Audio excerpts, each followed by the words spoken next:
First, ensure you are removing the screws from the correct side of the gearbox as shown here.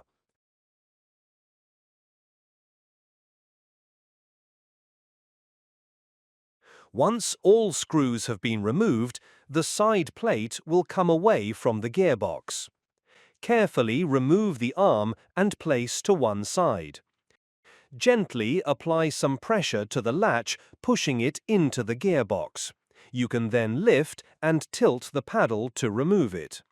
Pull the latch outwards and rotate to the desired position. Push the latch gently back into the gearbox and replace the paddle and the arm in the position shown.